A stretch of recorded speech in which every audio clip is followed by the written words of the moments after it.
There are some women the culture knows how to talk about, and then there are women who occupy roles that we don't really know how to venture into. And the birth mother is one of those roles. She's everywhere in the adoption story, but she's often missing from the narrative. Her thoughts, her decisions, how she felt, what it was like finding out about her pregnancy, and the path that led her to ultimately choose life and to place her baby for adoption. Today, I sit down with Gwyn Andrews, who chose life for her daughter in her freshman year of college, placed her for adoption. And Gwyn is here to talk about every part of her story, what it was like growing up, what happened, what it was like to find out she was pregnant, to place her daughter in the arms of another family, to go through that period of time between birth and the papers being signed where she could change her mind. Everything that goes into the story of how her daughter is thriving and living today, and who Gwyn is today as a result of her decisions. Gwyn, thank you so much for joining us today on this episode of Rebranding Motherhood. Absolutely. Thank you so much for having me. Tell us a bit about what life was like growing up and how you were led to this decision to place your baby for adoption. I was born in Florida, raised in Georgia. I'm a pastor's daughter. My dad is still a pastor to this day. I'm the oldest of three. And I grew up noticing that I had a particular taste to play basketball. And so my parents quickly fostered my athletic ability, and my life goal was to play college basketball. So my life on a day in and day out basis looked like going to church, going to school, and going to basketball practice. And that was pretty much my entire childhood up until high school. Position did you play? So I kind of jumped around. In high school, I played the point guard, or some would call the one. And then when I ended up going off to college, I played the three spot. When you got to college, how was that experience? So when I was growing up, I had always been in environments where everybody knew my family, knew my last name. And I kind of put this pressure on myself to be the perfect pastor's daughter. It wasn't anything anybody told me I had to do or had to be, but I became a perfectionist, and I became somebody that really strived to control the environments that I was in, to control my image and my identity. And so when I went into college playing basketball, I mean, I grew up with my dad being my coach in high school and in travel ball. And I had a culture shock where I was in a situation where nobody cared about my last name. Nobody cared about who my parents were. I went from being the seventh leading scorer in the state of Georgia to the seventh man on the bench. And my identity and control and what I had put where I got my fuel from had crumbled essentially. And so I had a hard time in college adjusting to this new program, this new way of life, this new routine that I really wasn't prepared for. I thought that, going from private high school to private college, it'd be the same thing where I would show up, the coach would love me, and I would get to play as good as I could. And that definitely wasn't the reality of my situation. And so I quickly started to look for something or someone to fill this void that I wasn't able to fill with basketball anymore. And I had, growing up, had issues with relationships and boys, and I was always looking for the next best thing. And so I ultimately started seeing a foreign exchange student who also he played soccer at the school that I was at, and we kind of used this relationship as a way to have something on the side that wasn't really committal. We cared about each other, but it really wasn't something that we were willing to both go 10 toes in and say, let's start dating. And ultimately that led to us hooking up. And, we did that throughout the first semester. It was something that we kind of did in private, where we were able to essentially keep each other company, and very non-committal relationship. It wasn't something that either of us really had to put an effort to be a part of. And, we were able to appease our fleshly desires and then go back into the daylight and act like nothing ever happened. And so I kind of went from looking for control and identity in basketball to now this guy. And in the first semester of my scholarship, of my classes, I started to not feel good around November. And so I had a friend come up from Warner Robins, which is where I grew up. I then lived in Cleveland, Georgia. And she said, hey, you need to just take a pregnancy test. This will not determine if you get pregnant. This determines letting us know if you are pregnant. And I was very against it because that would confirm the reality that I was very scared of. And so she told me, let's go get a pregnancy test. And so there was one night, the last night that I actually have ever seen this guy, we had a pregnancy scare. And the next morning, he bought me a plan B and I took it. And then we both kind of decided, hey, let's part our ways. Our basketball career and soccer career are too important to be sacrificing it for a casual hookup. And so we went our separate ways. And then for the next month in November of 2022, I started to not feel good. I wasn't very familiar with pregnancy symptoms or what really happens with a female's body when everything is changing. And so I just thought that maybe I was hitting a speed bump or maybe, I wasn't eating great. And I had a friend who had been aware of my relationship with this guy tell me that, you need to take a pregnancy test. And I was very against doing that because for whatever reason, the pregnancy test was going to be the determiner instead of it already being real and we just us finding out. And so she went into either a CVS or a Walgreens for me because we were in a really small town and I didn't want anybody to know what I had been doing. And I took this pregnancy test in a Wendy's bathroom and it came back positive very quickly. And so immediately we were Googling false positive reasons. It was, oh, you're too dehydrated. Oh, you had poppy seeds. Oh, all the reasons that could possibly be for a positive aside from me being pregnant. That night we went back to my dorm room and kind of just laid our heads on the pillow and went to sleep and acted like nothing happened. We kind of giggled about it. And I hadn't really accepted the reality. I was compartmentalizing it. I unfortunately had lived my life growing up being a very rebellious child. And so I like to tell people that it would have either been getting arrested or getting pregnant with the trajectory that I was going and the dopamine that I was chasing. I wasn't inherently a bad kid, but I was always looking for that next best hit of dopamine. And that got me in some really sticky situations. And, this happened to be the wake up call for me. So the next day I go and I tell two of my teammates on the basketball team, and these were girls that I would say were my friends. We didn't really have an ongoing relationship, but they were the closest thing I had to friends at the time. And, they told me, well, let's go to Walmart and get some more tests and we can all take them. And then kind of a pregnancy roulette thing. And we'll see if yours is positive. And so we all go to Walmart. And when I go to pick up these girls, another girl gets in the car. And I was, again, trying to keep this on the DL. I didn't want anybody to know what was going on. And so it was me, my friend from home, the two basketball friends, and then this random girl. And, I just turned around and looked at her and I said, hey, my name's Gwen. I'm probably pregnant. You want to come take some tests with us? And she giggled and we went on our way. And so we go to Walmart, we buy these tests, we go back to the dorm. Everybody takes one immediately. Mine is positive. I mean, immediately. And all the instructions that said, wait 3 to 5 minutes or flip it over and give it time to develop. And so I didn't know what to do with myself because I was telling myself either this is a false positive, this test is broken, or I'm pregnant. And so I took the first two. And I immediately told the father of this baby that I was getting a positive pregnancy sign or pregnancy test. And on top of all the reasons why this was shocking, ultimately we kept thinking back to, well, I took a plan B. Well, a plan B told me that I wasn't going to get pregnant. Well, why, if I took a plan B within 12 hours and on the box it says 72 hours, why am I still pregnant? We thought this was just another form of birth control. And I was very ignorant to what plan B was at the time, and I thought it would solve all of my problems. So I tell the father, and immediately he says, well, you need to get an abortion. And at the time, I would have told you that I was a pro-life Christian, but I had put my faith in anything but our Lord and Savior. And so I decided that I would have to consider what abortion would look like for me. I had always heard abortion in the sense of it's bad, like sex and drugs are bad. You just don't do it.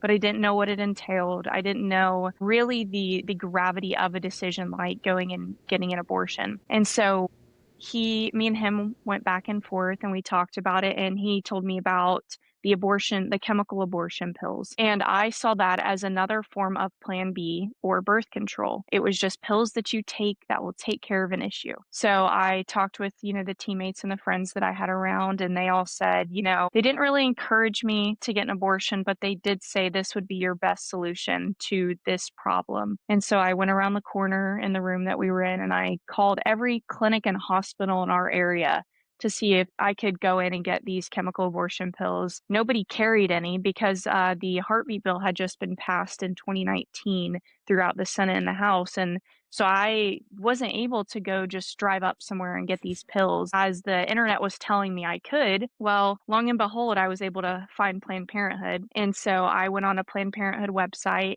in Atlanta, and I went to their website and I said that I needed chemical abortion pills. I was able to put in my name, my date of birth, and what I was looking to get, and pick the day and the time that I wanted to get it. And that was all that was required of me. I didn't have to tell them I was pregnant. They didn't confirm my age with a ID or age verification. I was able to just get on the slot that day. And so I had a solution to this problem now. I was a little bit more at ease about it. I told the father, and he felt much better. And so we kind of went the next couple of days just accepting that this was the route that I was going to take, that I was going to go get this abortion. I had to have been 4 or 5 weeks at this point. So I was able to do the whole thing where, well, my baby doesn't have a heartbeat and my baby's not a person yet. And so this is okay. And I also relied on the voices of, you have your whole life ahead of you. You are a college athlete. You're not in a relationship with the father of this baby. You're not going to be able to afford this baby, which were the lies of culture. And then I had the lies of what I would call my fears, which were, you're a pastor's daughter. Everybody expects you to be perfect. You can't go home and tell everybody that you're about to have a baby at 19 years old. You can't tell your parents that you were having sex, much less hooking up with somebody to get to this point. And so I allowed these voices in my head to continuously trump over any conscientious thoughts that I had of, is this really a good decision to make? Is this really what I should be doing? And I had those conscious questions of, is this sinful? Is this bad? Is this going to hurt my baby? Is this a baby? But I didn't want to hear it. I wouldn't allow myself to really sit and ponder those questions because those meant I had to face my reality. So about a couple days before the appointment, I had just been going to practice classes, like everything was normal. The father had gone back to Argentina, where he was originally from, for Christmas break. And so I kind of felt like I was doing this all alone. Well, I found myself in a dorm room with a girl who had gotten in the car the night we went to Walmart, the one I wasn't friends with. I was so desperate for company that I was hanging out with a girl I didn't know just to ease all the voices in my head. And so I was talking with her about, how are you going to get to this appointment? Because despite what the internet will tell you, taking chemical abortion pills is extremely painful for your body. It's not something that you can do and then just go drive home. And so I was looking for a ride. I was looking for somebody to take me to Planned Parenthood and then back to school. She kind of never really offered to take me. And I thought that was kind of weird, but I didn't question it. Again, I don't know her. It's okay. Like, she doesn't have to help me do this. And so as I'm getting ready to leave this bedroom, she says, "Hey, can I speak with you for a second?" And I said, "Yeah, absolutely." Everybody else had cleared out. And she said, "I want you to know that no matter what you do, you will always have a friendship here, but I can't support the decision that you're about to make." And instead of hearing her out, I immediately got defensive. I was angry that this girl who I didn't know, who wasn't familiar with me or my situation, thought that she could step in and tell me what I should and should be doing. And I said, "I understand. I appreciate you talking with me, but I can't go home and tell my parents. I can't. I have to go get this abortion. This is the only way for me to, sweep this under the rug and go back to what I considered to be my normal life." And she said, You're a Christian and I'm a Christian too, and you need to know that the Lord will now and forever consider you a mother." And in that moment, she had flipped the script on me, where I was so used to hearing on social media and in these pro-life circles, in these Christian circles, that the baby has value. The baby has a life. The baby is not disposable. It's all about the baby. But Zoe made it about me. And Zoe said, "You are a mother. And no matter what you do, you will always be a mother." And I had grown up always wanting to be a mother. I mean, I think every little girl plays with her baby dolls and desires this idea of motherhood and getting to raise a mini you, and how exciting that was. And that was something that I looked forward to. And so when Zoe made me realize that this baby is half of my DNA and that I'm the protector of this baby, and of course, it wasn't all in that moment. Over the next couple of hours, I was really grappling with what she had said with me. And Zoe really woke this conviction inside of me, but I really wasn't convinced. I still allowed the lies of culture and sin and fleshly desires to tell me that abortion was my best solution and it was my only solution. And it was a solution. Isn't that crazy? And so the next day, after talking with Zoe, I was at practice and I shared with another teammate, a different one from the other two that I had talked to about my situation. And she was older than me. She was about 4 years older than me. She was married. I really looked up to her. We played the same position in basketball. She was just who I wanted to be when I got older. And she asked if she could speak with me after practice, just like Zoe kind of had done. And she had shared with me after practice how her and her husband had had a miscarriage at the beginning of the year and how heartbreaking that was for them. And she started tearing up and I was so full of emotion. I, for the first time, really started tearing up with her and remember mourning with her and comforting her about the baby that she had lost while in the same breath telling her how I'm planning to get rid of my baby and realizing that she would have given anything to have this baby in her arms, and I was about to go dispose of mine because the time and the circumstance wasn't convenient for me. And so after talking with Zoe and Millie, both two people that I really wouldn't have sought guidance from a year ago, but now I'm in a situation where I'm just grasping onto straws looking for somebody to tell me that it's okay to not go get this abortion. And it's interesting because I think that that is a lot of the stories of women that have had abortions is that they say after, well, if somebody would have just come up to me and offered help, or if somebody would have told me that everything will be okay. And I really, looking back, see that while I had the abortion and while that gave me a sense of comfort, I was just hoping subconsciously that somebody would tell me that you don't have to do this, that there is a way out, that it is okay. And, so I thank goodness I didn't go to the appointment. I never canceled it. I just didn't show up and I went home and had to kind of face the life choices of sharing the news with my parents. There's a few points I want to go back to. I want to hit on one of them being mail order abortion Mhm. is the name of the game now for the abortion industry. So they post Roe legislation, the abortion industry was already gearing up for a mail order abortion pipeline, right? So you mentioned the difficulties that heartbeat laws pose for early access to abortion, which are phenomenally helpful, especially this is a few, because what year was this? This was 2022. Okay, so this was before the infrastructure was really built up like it is Correct. today. Going and getting those pills in person was still a necessity in a lot of parts of the Mhm. country. Now, what we're seeing with these mail order abortions, they're ensuring that there is no abortion free state in the country because we don't enforce the Comstock Act, which would make dispensing abortion pills in the mail illegal. We actually have that legislation in place. How enforceable it is, it's unrealistic to enforce that without stepping over a lot of privacy concerns in our mail system. So enforceability is a huge factor when considering pushing for the Comstock Act. Mhm. But there's something else you were describing that's occurring that nothing was really going to stop you from getting those pills. You were going to be able to access them at some point. Someone was going to drive you. If you had stayed determined, I'm sure you would have found some sort of abortion fund that would have paid for your travel, would have paid for something to have happened. Another kind of intervention had to occur for you, which was people in your inner circle who were able to say to you that powerful line, God does and will always consider you a mother. And it's such a layered statement, isn't it? Mhm. Because there's no ifs about that.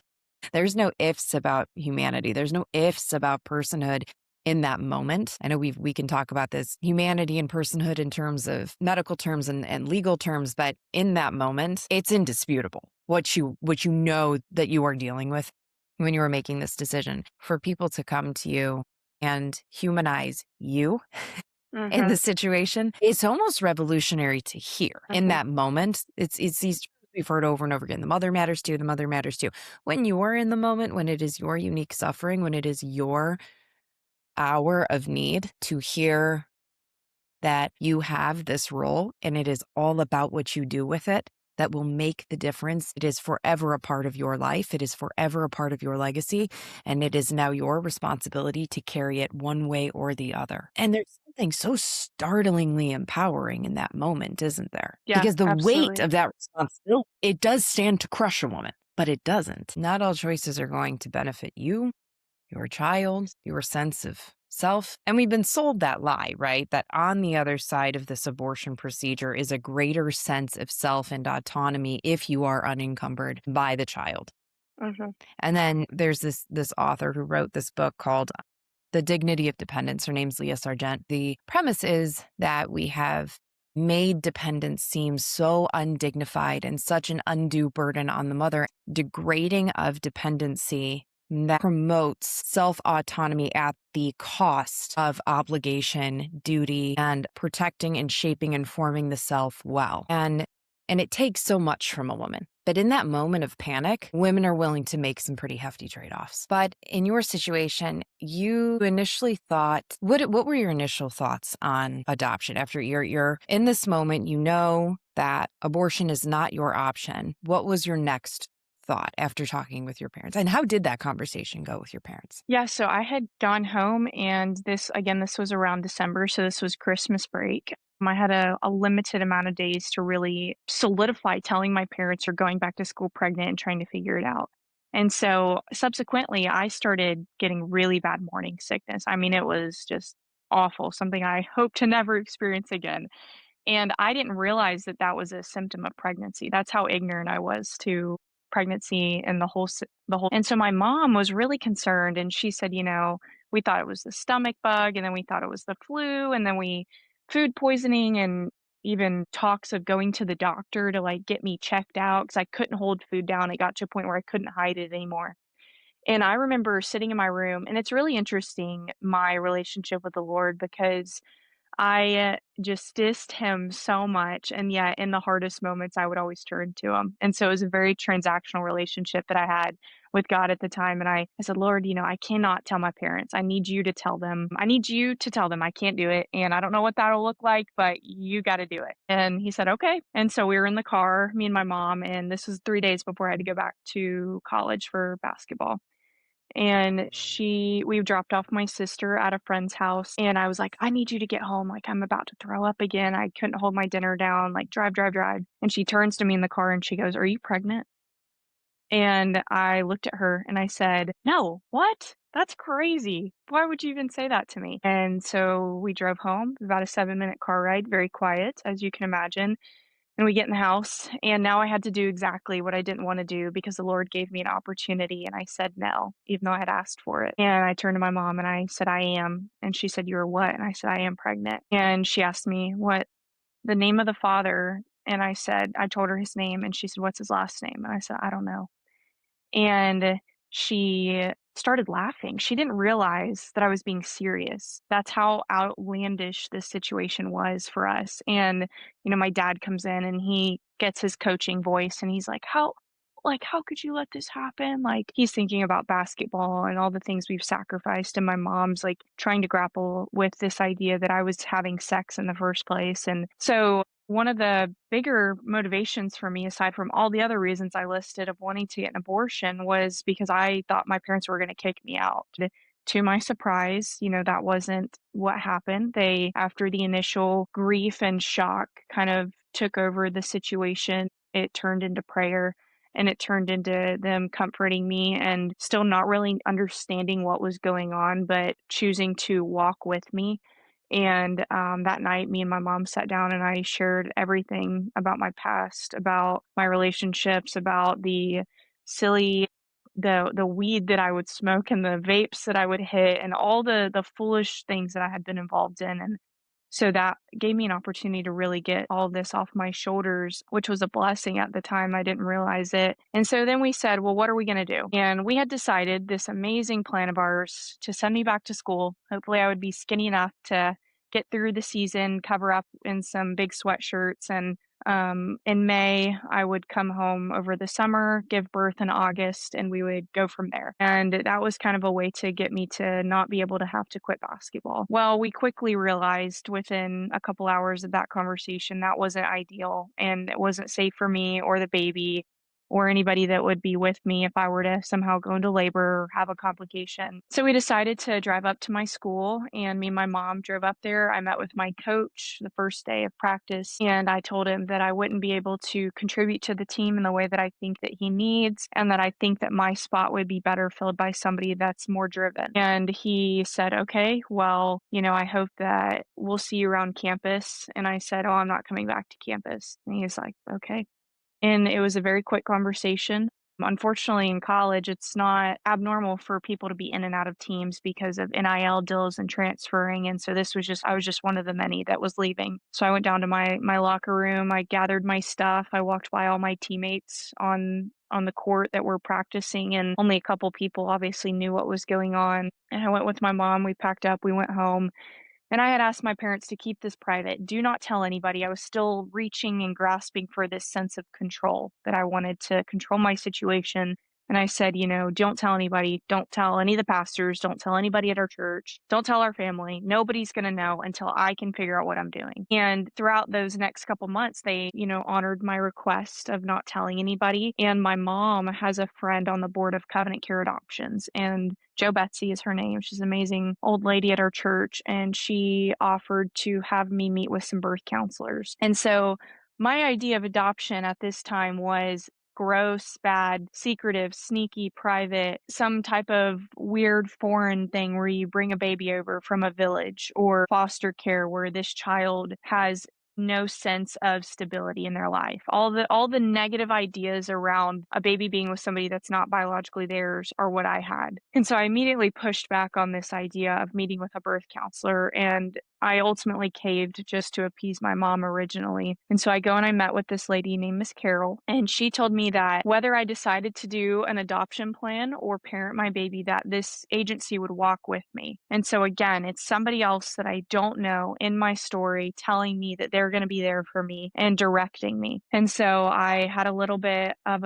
a better ease about the situation, I guess. And so I would meet with Miss Carol every couple of weeks, and we'd talk about, what I was going through and my relationship with the father. And one of the most amazing things about the way Miss Carol approached the situation is she never once talked with me about placing my child for adoption unless I brought it up. She developed a relationship with me. I wasn't coerced. I wasn't told that I had to do this or that I needed to do this.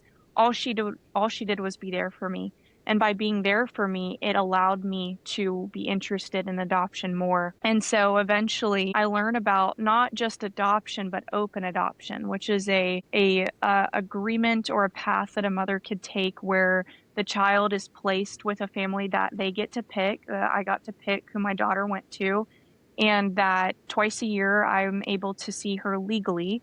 And then I get pictures and videos and letters from them monthly until she's about 5 years old. And this idea or this prospect became so enticing to me because I knew that I wanted my daughter to have a father in the home as I did. That was such a huge role for me. And throughout this privacy that I was going through, or I was living at home and nobody knew my situation, I started reading a lot of books about culture and society and politics. And I really wanted to get a grasp on why somebody like me, who grew up in the church, who had everything they needed to succeed in life, up and ended it over a hookup, and how young girls my age get themselves in situations like this. And so throughout that process, I learned through my faith and through society and statistics how important the nuclear family is, and how blessed I was to have grown up in a household with a mom and a dad who were ready and equipped. And so I just kept realizing how much, as good as a mother as I could have been, and as rich as I could have been, and as successful in a community I could have had, the lack of a father in the home would have been extremely impactful for her. And it wasn't that her dad wouldn't have been there. He certainly would have showed up when he could have. But again, he's a foreign exchange student. He's on a visa. He's here to play soccer and then to go back home. And it just wasn't ideal. And I wanted to save myself and my daughter from custody battles and uncertain living conditions and challenges that she wouldn't face if she was in a two-parent Christian household. And so over time, that really, really motivated me to go through this adoption process. And around 6 months, I gave my commitment to the agency saying that I do want to move forward. And I was able to look through a bunch of profiles, which are books that families at the agency put together for birth moms to look at. And me and her father both got to look at these books. And I found this one book, and I originally wanted to bless a family that couldn't have a baby of their own. But when I came upon this book, they already had three biological children. And in the first page of this book, there's a letter. All birth moms read the same letter. This family had been waiting 10 years between adoption, foster care, and miscarriage. And the first sentence of this letter says, "Whether you decide to do open adoption or parent your baby, we are so thankful that you chose life." And I remember thinking, how in the world could this family have known what I was going through, the decision that I had almost made? And it just like hit me, something in my heart. There was so much peace about this situation of this is who my daughter is supposed to go to. They understand and they don't villainize me and they don't question me and they don't think, could you? Because clearly they understand what I'm going through. Again, I hadn't met them in person. All I'd seen were pictures and letters, and I just knew. And so I told the agency this is the family I wanted. Over the next 2 months, I finished out my pregnancy, gave birth on August 18th of 2023, was able to spend 3 days in the hospital with my daughter. And during that time, it was the most cherished moments of my life, but also some of the hardest moments because I'm sitting in a hospital holding my daughter while signing papers to terminate my rights as her parent. And so when I talk about adoption, I always want to be clear about how redemptive it was for me and her father, but also how hard it was and how much sacrifice came with the decision that we made. And so she eventually, after the 3 days in the hospital, was taken to interim care. Interim care is a couple, mom and a dad, who their ministry is to take care of these babies during the time that I had to legally change my mind. So 3 days in the hospital, and then 72 hours to change my mind. During the day, I was able to see my daughter from 7 a.m. to 7 p.m. And then at night, she would go to interim care. And those were some of the hardest nights of my life, knowing that I could be a good mom and I could figure it out. And I'm sure, one day I would get married and she would have a stepdad, and all this bargaining that I was with the Lord of just saying, I'll figure it out. I've got a community. I've got a good family. I've got everything I need to succeed. Her father will be in the picture. And the Lord kept reminding me that I wasn't doing this for me. I was doing this for her, because everything that kept me from doing an open adoption was about what I wanted and not what was best for my daughter. And so on that third day, my legal rights were terminated. And the following day at 5 p.m., she was given to her family for the first time. And I got to watch a video of her being placed in their arms, and all fear and doubt and uncertainty just immediately left when I watched this family take my daughter into their arms as their own and love her just as much as I did. So throughout this whole process, she'll be 3 in August. I just saw her for Mother's Day. We did a picnic at a park. I'll see her next weekend at my sister's graduation. Our families have just intertwined ourselves with each other, and this family that I chose has been so gracious and merciful with my time with her and with her father's time with her. And she knows who we are. Obviously, she doesn't know that I'm her mother yet or that her biological mom, but she knows I'm Gwynny, and she knows that my parents, and she knows my dog's name, and she knows her father's name and his family. This family has just done such an amazing job of keeping us on her mind and keeping us as a part of her life. And they have truly just, I mean, they are just an amazing family to do open adoption with, because they knew the sacrifices that would come with raising a child in a, for lack of a better word, confusing situation. And they took on that and they have just ran with it and have been amazing with us throughout the entire process. It sounds like immediately there was a singularity between this family and you. Your motivating factor for placing your daughter for adoption was this holistic family model that you understand to be the best system of care we have for children, and certainly an optimal setup for children. Their motivating factor immediately evident in the first line of their letter. The most important decision made here was that you chose life for your Mhm. child. And so you are coming in choosing a type of life for her that will be optimal for her. And they are coming in saying, we are so grateful that this child is here to be raised. There's an understanding there and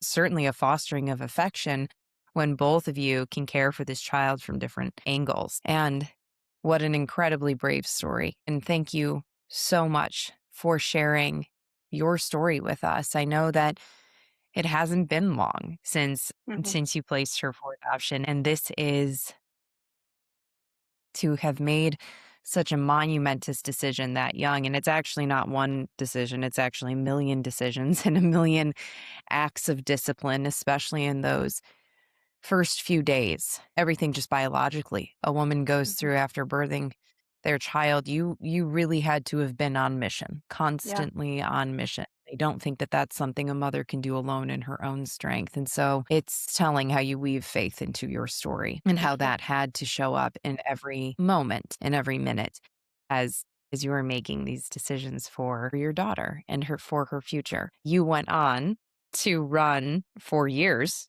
your Students for Life group on your campus, which is amazing because there were people that were there for you to speak hope into these dark moments. And that's precisely what Students for Life trains their student groups to do, right? Yes, They ma'am. train people to be mobilized on campuses. What are they, over 1,600 groups now? I think Yeah, they've it's broken it's getting up 1,600. there. Yep. Yeah.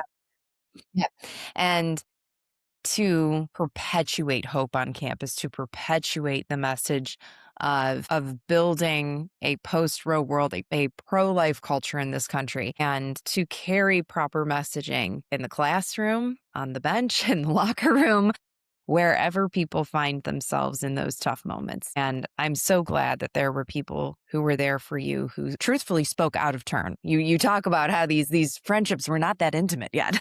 Right.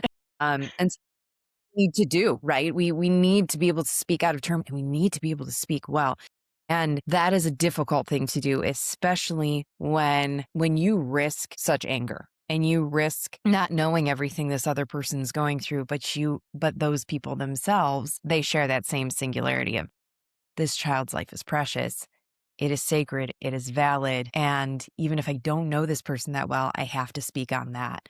And so it's interesting how you, adoptive parents, her father, these people on your campus, you're all kind of huddled around this singular flame of that which is irrefutable and true, which is that this child's life is precious. And so I cannot thank you enough for sharing your story. I cannot wait to see how it expands and how it spreads and who it helps next. Maybe if you're listening and you want to get to know Gwyn, tell them where they can find you. You can find me on Instagram, Twitter, and TikTok, GK_got to game. And I will be starting YouTube soon, but we're not there yet. Very basketball handle, Gwyn. I It's a know. very It's basketball. it's been from 5th grade. I'm sentimental about it. I know I'll have to change it one day, but I can't do it. Everybody knows me by GK. That's perfect. Thank you so much again. We will talk to you soon. Thank you. On Rebranding Motherhood, we talk about the lie that motherhood is a trap and that if you are in a situation where you need support, then no one will be there to help you or to be a steady voice for you. I want to talk to you about our project Loveline that decimates that lie and helps women get real help in real time. We connect women with resources, or if we can't find one, we become the resource. So if you, someone you know, needs to access our hotline, you can visit us at loveline.com. And if you want to volunteer, if you want to be that steady voice in someone's life, we would love to talk to you about your heart for helping mothers. Thank you.